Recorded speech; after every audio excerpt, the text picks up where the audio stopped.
So, the video crapped out there for a second, and so now we're back with the second section here, picking up with Bertolt Brecht and Befremdungseffekt. Like I said, that means alienation effect is what it's commonly translated to. It actually means estranging effect. It's keeping the audience sort of back with these various techniques they use. Like I said, placards dropping in the middle of a scene, people breaking into song, the acting style that they used, and so on and so forth. So the whole concept behind that was to keep the audience member being observers, objective observers, as opposed to getting involved in it.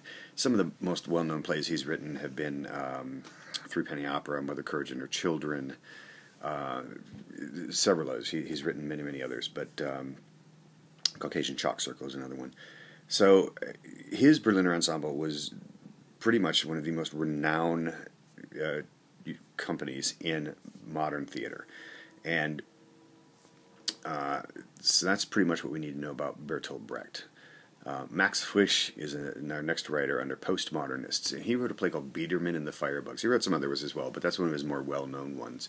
And most of his plays treat questions of guilt, actually.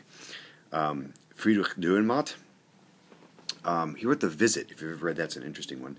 And it's also, this is concerned about moral questions and our ability to sort of those questions to be correctly answered, because people are so easily corruptible by promises of wealth. And then we've got Rolf Hochhuth, who wrote Lysistrata and NATO, is what he wrote. And he's one of the most controversial writers of the 60s. And his plays used sort of recent historical figures, and he attributed questionable motives to them. Then we get to Peter Weiss, who wrote, I'm not even going to say the entire title of it, but it's most well known as Marat Sade. And through his plays, Weiss sort of shows how we have a sort of a tendency to destroy our visionaries. Producers and directors, we have Max Reinhardt.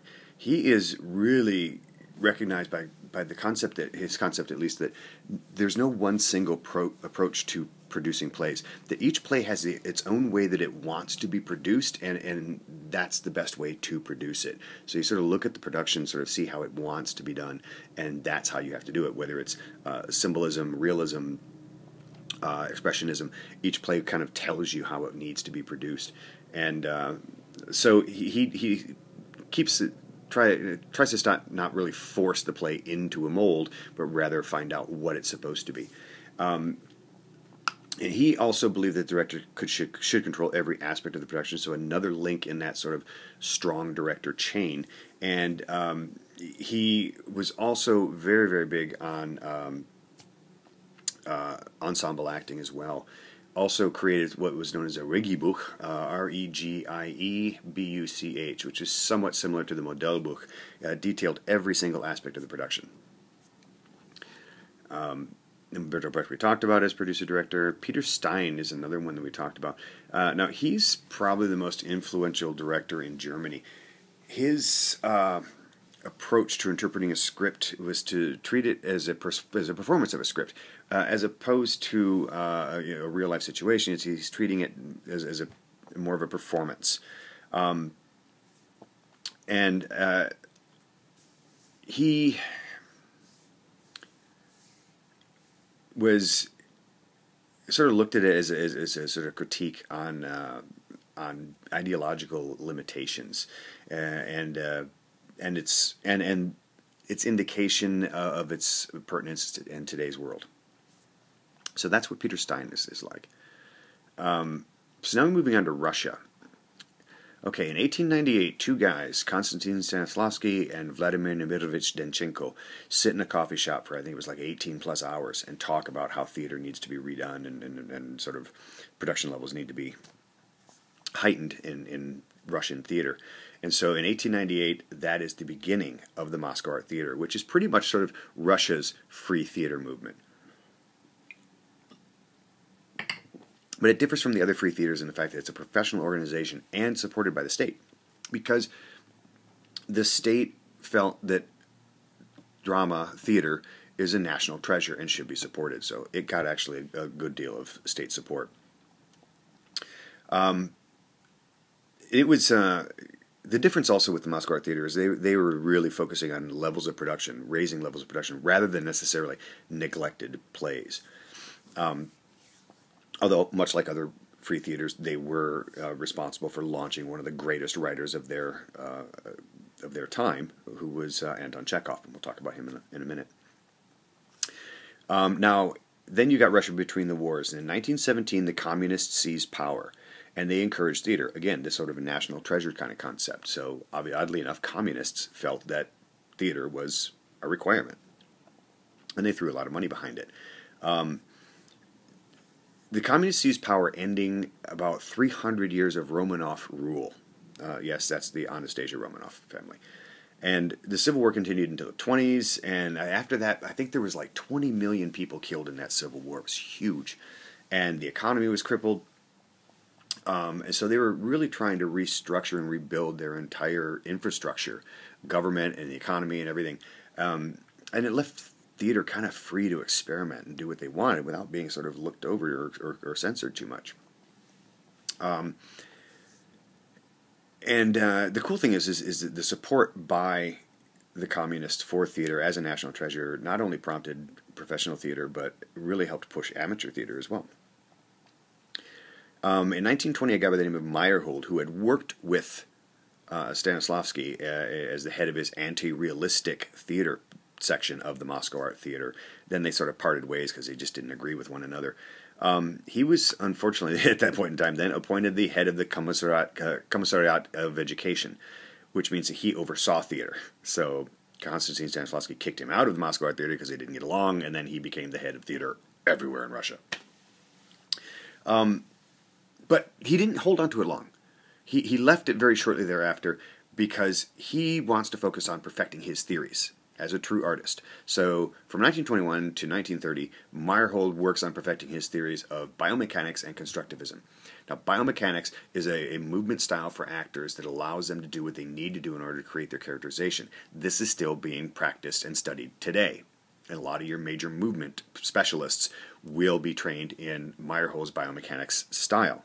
Constructivism is a sort of a scenic design style where you sort of build this machine for actors to move about and help them with there's usually ramps, platforms, and things like that, and wheels and trapezes, and supposedly this helps them with their movement into their character. I don't know that I necessarily follow along with that theory, but you need his biomechanics in order to be able to deal with those constructivist sets, that's for sure. The two playwrights we want to look at are Anton Chekhov, primarily concerned with sort of the average life of the landowning class in Russia. And they are always aspiring to a better life, but kind of never really get there. The first success was The Seagull, which was a great success for him and the Moscow Art Theater. Matter of fact, so much of a success that the seagull, a picture of the seagull, is the centerpiece of Moscow Art Theater's main drape. Maxim Gorky is another one. He wrote a play called The Lower Depths. And now Maxim Gorky is a realist writer, and he was involved in political struggle and the revolution of 1905. And his play The Lower Depths depicts a flop house full of the characters that sort of are defeated by life. Also another success for the Moscow Art Theater. The interesting thing is that it almost killed Stanislavski and Danchenko because they actually went down to a flop house and lived in the place that Gorky describes in his play to understand what those lives are like. And they were damn near killed. They were shot. They're damn near killed. So method acting a bit too far. So anyway, looking at producers and directors, Konstantin Stanislavski not only remembered for the creation of the Moscow Art Theater, but also predominantly the creator of the method acting style as sort of we know it. Lee Strasberg jumped on that and kind of screwed it up for us here in America. But in general, the method acting style is Stanislavski's brainchild. And the magic if is in the beginnings, and then sense memory and so on and so forth. And those are the foundations of the modern method acting style. And then we have Danchenko, who just is known for having created the Moscow Art Theater with Stanislavski. And then you have Meyerhold, who we already talked about, who was doing the non-realistic section of the Moscow Art Theater, but his directing style, as far as Stanislavski felt, was far too constraining for the actors, and he discontinued the experiment. Meyerhold then went and became the Commissariat of Education, and then moved on to perfecting biomechanics and constructivism, and then moved on to being shot in the back of the head by the KGB. And that ends that. So now we move on to the French naturalists. All right, so moving into France. In the 1870s, naturalism comes into as a movement, primarily led by a writer by the name of Emile Zola. Now, naturalism is depicted, the sort of term for it is it's a slice of life. So just to give you an idea of naturalism, if we had a play whereby we're, say, cooking eggs or something to that effect on stage, they would actually do so. They would cook eggs on stage so that they could, the audience can actually smell it. And so if the apartment was the setting, they would actually bring in they would bring in bricks from a real apartment building, and that's how they build the walls out of. So that's naturalism. It's realism to the extreme.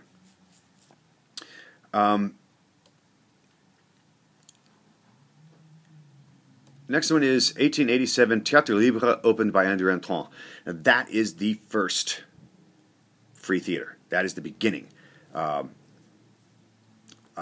Antoine opened the Théâtre Libre, which means effectively free theater, and it was exempt from censorship because only members could join it. He was also influenced by Sex Meiningen. He became a champion of ensemble acting and the extreme detail in setting and costuming. He was known for he would build all four walls of the set and then decide which wall needs to be removed, and then that's how he would do his realistic settings. And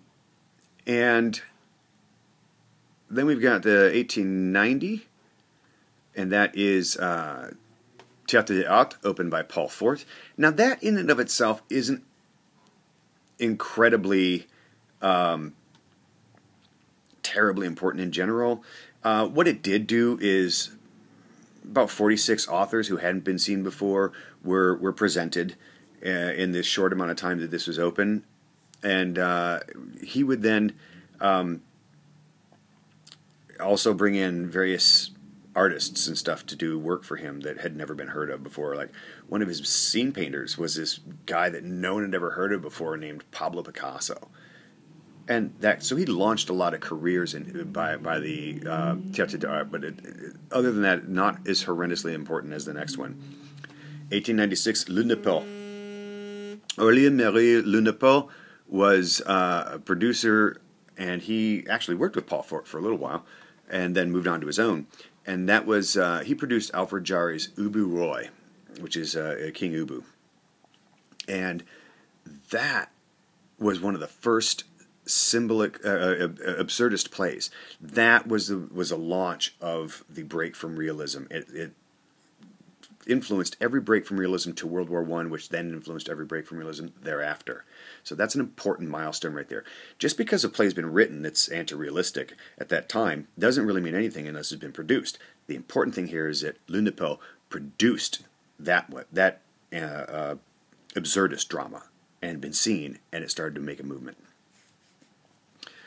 Okay, so looking at our playwrights, naturalist, Emile Zola, we talked about already.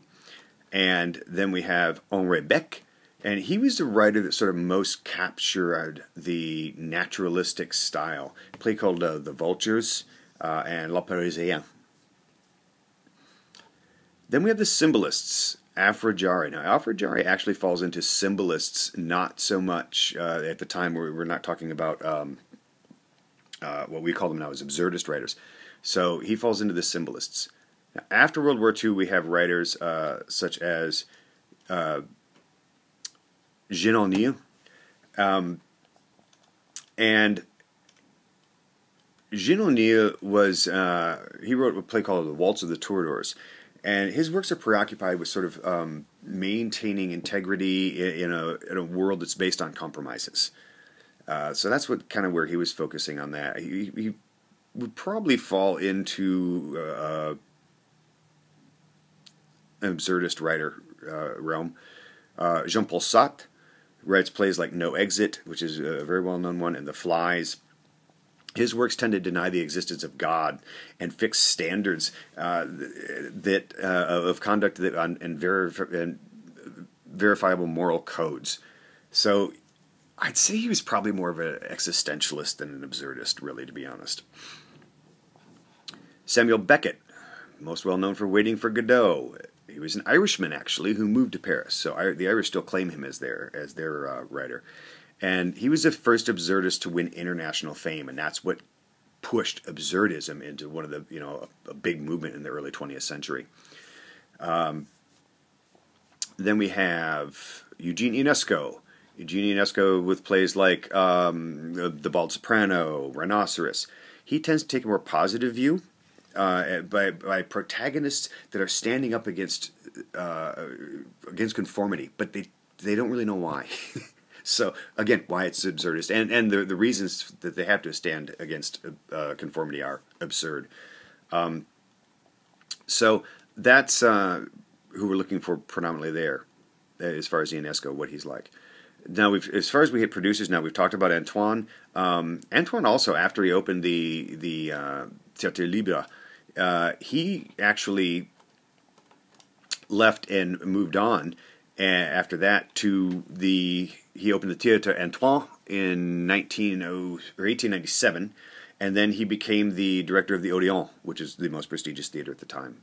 All right, and so then we also have Linda Poe, who we talked about. We have Paul Fort, who we talked about. So that takes care of our producers. Between the wars, we have different producers here, and the first one we have is Jacques Coupeau. And Jacques Coupeau argued that the director's primary task was to remain faithful to the script. Okay. He also kind of had this idea that the actor is the only essential aspect of the production. You can do without set, costume, so on and so forth. I guess that's probably the case. I mean, look at Our Town, right? So Coupeau had an idea that has some sense to it. Even the Empty Space, the book The Empty Space, the writer says all you need is audience, actor, and a venue. So that's what he's saying too here. Jacques Coupeau is saying that you just need the actor. And he felt that the rejuvenation of drama actually would be the return to the bare stage. So now we've looked at other like Tieck and so on and so forth. We've said that in the past. Same kind of idea. He sort of took over the mantle that Antoine had with his theaters, and he sort of dominates French theater between the wars. And then we have Anthony Artaud. He was kind of a serious crackpot, to be honest. Artaud. Artaud created a whole new style of theater known as theater of cruelty. His concept was that the messages of his plays could not be understood by the rational mind. It had to be impacted on the senses. So he would have these really bright flashing lights, horrendously loud sounds. Actors sometimes would even come into the audience and get physical with the audience members. So they had to have this horrendous sensory input overload in order to understand the messages of plays. Reading his book is like reading a diary of a madman. Really, to be honest, but it's interesting. Michel Saint-Denis is the last one that we have there, and he was Coupeau's nephew, and he carried Coupeau's concepts that we just talked about into British theater, and that's why he's important in that regard. All right, so looking at Italy, not much here. 1909 Futurism movement is launched. This is really bizarre. It hailed this sort of robotic age and the speed and of the machine age, as opposed to the frailties of humanity. It was a very short-lived movement. It was dead by the 1930s, so not a whole lot of real effect on theater in that regard. 1936, you have the formation of the Academy of Dramatic Art in Rome, And theater practically sort of stopped during the war, like it did almost everywhere else. So the significance of the Academy of Dramatic Art wasn't really felt till after 1945. Two playwrights of note at this time: Luigi Pirandello, and his plays. Again, sort of another, like a last playwright we had, is his plays pose a question that can't really be answered because each character has their sort of own version of the truth. One of his most well-known plays is Six Characters in Search of an Author. And we have Dario Fo, who was a writer and director, but also most well-known for his work in improvisation and whatnot. He's centered around satirizing current topics, and like capitalism and so on and so forth, and the Italian Communist Party. He attacked the church, and the idiosyncratic communism he was what he championed, and anything that was an enemy to that he would tear apart. So he was one of the first Italian writers to actually garner sort of an international audience. After World War II, you don't have much in Italy other than director Franco Zeffirelli, who was also known quite well in film as a director. And the reason he was so good was because he could bring the classics sort of down to earth, so that everybody could understand them, Shakespeare and so on and so forth. And his works were incredibly amazing. Then we have Spain, which is even shorter than Italy. 1903, we have the Teatro Intim, which is open, and that is sort of their independent theater in Barcelona. Helped the modern theater movement there, but it didn't really have an impact anywhere else. Then you have 36, you have the Spanish Civil War. So, of course, theater stops. That's also where their greatest playwright died, a man by the name of Lorca. And so Spain enters another sort of period of isolation in theater because they don't have any influence really anywhere. So Lorca, looking at the playwrights, Federico Garcia Lorca, he switched to symbolism after his first play failed, and surrealism. So he got a following at that point in time, and they were some of the best plays since the Spanish Golden Age. But then he died in the Civil War, so that sort of put an end to that. Then we look at Czechoslovakia, which is not Czechoslovakia anymore. It's the Czech Republic, but at any rate, they only have one actual decent thing to come out of the Czech Republic, to be honest, which is a designer by the name of Josef Svoboda. Svoboda he used design concepts using sort of every element available and designed in every different style. So he wasn't one of those types that was like, well, my design style is ramps, levels, stairs, like Appia, like Craig, symbolism, so on and so forth. He designed in everything. He might do one in symbolism. He might do one realistic. He might do one expressionist. It just depended on what it needed. And so he became one of the most influential designers in the modern world. Poland, again, only has one thing to come out of it that's worth anything, and that is, that sounds probably mean, but Jerzy Grotowski. Jerzy Grotowski was a director, and he had an incredible concept of how to train actors. And he created his company, the Polish Laboratory Theater, and by the 60s, there were people lined up to try to get over there and be allowed to enter the Polish Laboratory Theater and train with this man, because he was just like a guru of modern theater. He gets rid of technology and even, costumes, very sparse, all about the actor, right? Very much like Jean Cocteau, right? It's all the actor and their movement and their being into the character. He wrote a book called Towards a Poor Theater, and that has influenced many directors. It's a very good read if you ever get the chance to read that. And now we get to America. All right, so starting with American theater, right, it was based on touring companies till around 1915, with New York being the theatrical center of the country by this time.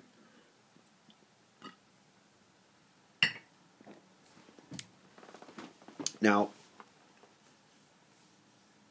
in the 1840s, the practical setting pieces made the chariot mat sort of impossible, because they couldn't put grooves and have the wings moving in and out with the grooves, because there were actual practical set pieces there. So, scene changes were going to be relegated to intermissions, and that's when you start seeing the beginning of that concept of this whole act is going to be this, then intermission, change scene, act two, so on and so forth. Now, looking at your board notes, in 1894, Thomas Edison invents the kinetoscope. The kinetoscope is, if you've ever heard of penny arcade, you put a penny in here and you crank this thing and you watch this sort of a picture movie unfold. This is what the kinetoscope is. It becomes very popular. It was the birth of motion pictures. But it becomes motion pictures when a guy by the name of George Eastman invents flexible film. And Thomas Armat does a projector, creates a projector. So once all three of those come together, this becomes the birth of the motion picture. I think the first one was 1895, Buffalo Bill Cody's Wild West show going down Main Street. Not that you need to know that, but at any rate, these became so popular that really they first came out. The first movie theater didn't open until 1905. And I know I'm jumping down here a bit. But by 1909, there were like 8,000 movie theaters throughout the United States. So these became really popular. It forced theater to step it up a notch. That's why it's important. That's why motion pictures are important for theater, because it forced us to reclaim an audience. In 1896, the Syndicate is founded. The guys you see on there, Sam Nixon, Fred Zimmerman, Charles Frohman, Al Heyman, Mark Claw, and Abram Erlanger. It was a theatrical monopoly on touring companies in America. And they had anything that toured had to go through them, right? And that was broken a little bit later. Around 1913, a rival company known as the Schuberts expanded throughout the country, and Frohman died in 1915, so that also weakened it. It really ceased to be anything effective by 1916. But we have other people here who fight the Syndicate throughout early American modern history. By the 1900s, we have electric light popular in theaters all over. Now, 1903, this is an important one here. A guy by the name of George Pierce Baker teaches a playwriting class at Radcliffe College, and that is the birth of educational theater. That is the reason actually you are taking this class. Not the reason, but you wouldn't have educational theater. You wouldn't be taking this class had he not done this, most likely. All right, then we have 1905, first theater opens. We've talked about that already. 1907 and 1931 is Ziegfeld's Follies. Okay. Ziegfeld's Follies was sort of a cabaret-type show, a lot of different acts and so on and so forth. A new edition every year, and it was family-oriented, so you could bring the kids and so on and so forth. The problem that we were in, they start to wane a little bit later when you get big musicals like Oklahoma and so on and so forth. When they start appearing, then the lure of Ziegfeld's Follies sort of tends to taper off.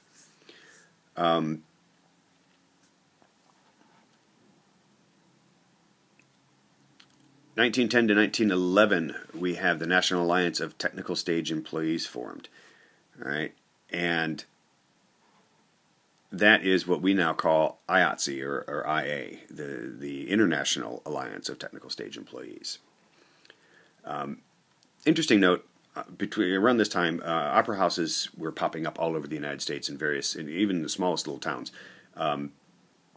And they were usually set on the second floor of a two-story building, the first floor being either government offices or stores, because that would kind of cover the cost of the rent of the entire building, and then the opera house wouldn't have to cover that sort of thing. And one of the most well opera houses that was well known, Michigan has a lot of these, by the way. If you go around little towns, you can find them. There was one known as the Tabor Opera House in Leadville, Colorado, and that is the home of Molly Brown, the unsinkable Molly Brown. If you've ever heard of that play, well, that's about Molly Brown. She was on the Titanic. It sank. She didn't die. That's why she's the unsinkable Molly Brown. She lived in Leadville. She married a guy named Leadville Johnny, and they lived there in Leadville, Colorado. More information you probably don't ever need to know in your life, but there it is. So now we're down over here to 1912. Actors Equity is formed. All right, so that is the birth of the modern.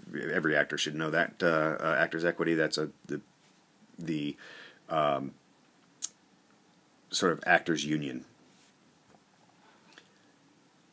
Okay, 1912 to 1920, the Little Theater movement was born in America, and that was again similar to Europe's free theater movement, and that.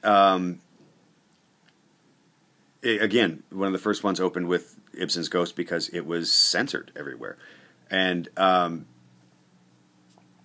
they didn't, like I said, America didn't really find out about what the hell was going on over there until about 1915 in Europe. So that's when we start to kick in our theater movement here, our little theater movement. And it was really used to showcase new dramas and new production methods that they're learning from Europe. So that's what our free theater movement really was. It's not that we had a whole lot of censorship here. We didn't. It wasn't a problem, but it did allow some things that would normally not be seen on stage to be seen. 1915, we have D.W. Griffith's Birth of a Nation. Now, this is really important because the realism of that movie really pushed American theater, to move into what was known as spectacular pictorial realism because of that. And it wasn't necessarily this movie that did a blow to theater. It made us change a little bit, but it was the invention of sound in film and the Great Depression that really smacked theater in the face and had made it change what it needed to be. 1915, a guy by the name of Robert Edmond Jones brings the new stagecraft to America, a new style of stagecraft from Europe. He brought it over to America, and that was with the play called The Man Who Married a Dumb Wife. Dumb meaning doesn't speak, not dumb meaning stupid, just to let you know. 1918, United Scenic Artists is formed, and that is the Scene Designers Union. 1931, the group theater is formed by Harold Clurman, Cheryl Crawford, and Lee Strasberg. They formed that because they had seen Moscow Art Theater tour America and seen their work and were impressed with it and said, we need to do something at this level here. Lee Strasberg was one that sort of created the method from what he saw there and what he trained with. So they recruit 28 actors to form a permanent ensemble company dedicated to dramatizing the life of their times. They conceived of the group theater as sort of a response to what they saw as the old-fashioned light entertainment that dominated theater around that time. Now, they even sort of lived in a commune. It was sort of really a bizarre group, but it was an interesting sort of experiment. The ensemble acting is what was really important then, because we were still in the era of the star actor over here, and the ensemble acting really started kicking it forward. And then, of course, Lee Strasberg teaching method acting that we'd gotten from Moscow Art Theater. 1935 is the Federal Theater Project. Okay, if you're familiar with our history, there was a time during the Depression when FDR's New Deal created the Works Progress Association or Administration, WPA, and this was a branch of the Works Progress Administration, and that was the Federal Theater Project. Now, it dies 4 years later. You'll notice the reason is because actors and directors and so on and so forth, artists, took federal money and wrote and produced plays that attacked the government. And so the government went, why the hell are we paying money for this kind of crap? And they stopped it. So that's what happened to that. So theater after World War II, late 1940s. Okay, off-Broadway productions begin. Okay, so here's what happened. Theater began to shrink to a very small number of Broadway productions. Cost is one of the reasons for that. And so then they just kind of went down Broadway a little farther because it was cheaper rent, so on and so forth. Shows could be produced cheaper, and it'd be less money to pay to get in. So that's the beginning of the off-Broadway movement. And of course, then that will move into off-Broadway. You'll see a couple lines down there later in 1958. 1953 Stratford Festival in Ontario is launched, again run by Tyrone Guthrie, or founded by Tyrone Guthrie.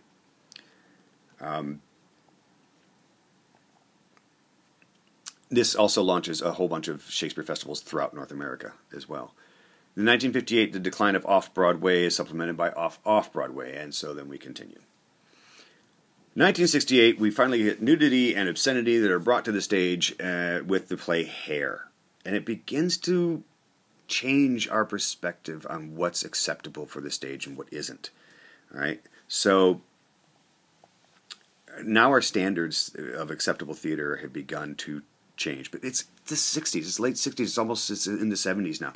Everything's changing at this point in time. Musicals are still very popular and will continue to be so, and definitely the most lucrative. And there's two major musical writers, but we'll talk about them in a minute. Let's look at our playwrights when we see our first one is Eugene O'Neill. He was probably the most important American writer between 1915 and 1940. He wrote The Hairy Ape, Desire Under the Elms. Somewhat realistic, but also kind of branched off into, I wouldn't say absurdism, but maybe existentialism. Thornton Wilder wrote Our Town, and primarily concerned with human existence and experience. Tennessee Williams, playwright, wrote Glass Menagerie, Streetcar Named Desire, and several others. He created interesting characters that were caught in a sort of a critical or violent situations.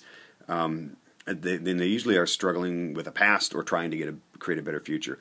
I say they're interesting characters, but to be honest, most of them are practically, you could pull one woman out of one play and put her in the other one. They're mostly Southern belles and Southern type people. And you can almost plug and play with their characters, and they're so very similar. But they still have interesting situations that they're in. Night of the Iguana, I think, actually, personally, is one of his better ones that I can tolerate a lot more. And he died choking on a bottle cap. Not that means anything. Arthur Miller wrote plays like Death of a Salesman, The Crucible. His characters tend to stray because of overly narrow values. And they avoid the sort of happy endings of the musical. Or I'm sorry, they find peace in some sort of a meaningful understanding of themselves. And yeah, not a lot of happy endings with that either. Now we have Stephen Sondheim. Stephen Sondheim wrote musicals such as Sweeney Todd, Into the Woods.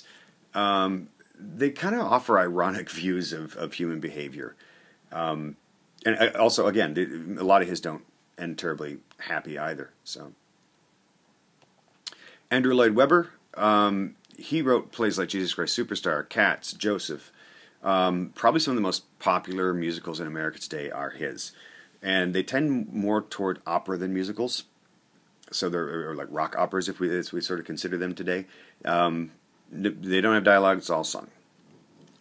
Sam Shepard.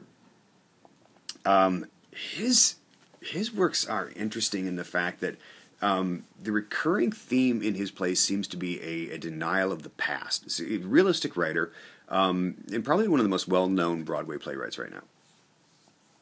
And then August Wilson, most prolific black playwright, wrote plays like Fences, Ma Rainey's Black Bottom, Joan Turtur's Come and Gone. His plays are focused on an African American identity and quest for fulfillment and dignity. Looking at the producers, we have David Belasco. David Belasco is remembered for three major reasons. He was a major producer in early American theater. Number one, his ability to be as a star maker. Number two, his unparalleled realism in staging. And number three, his opposition to the syndicate. He really brought realism to its naturalistic detail to its peak in America. Robert Edmond Jones was a designer. We talked about him. He brought the new stagecraft over to America with Man Who Married a Dumb Wife. Joe Malzahner is another designer, probably one of the most important designers of modern theater in America, maybe even the world.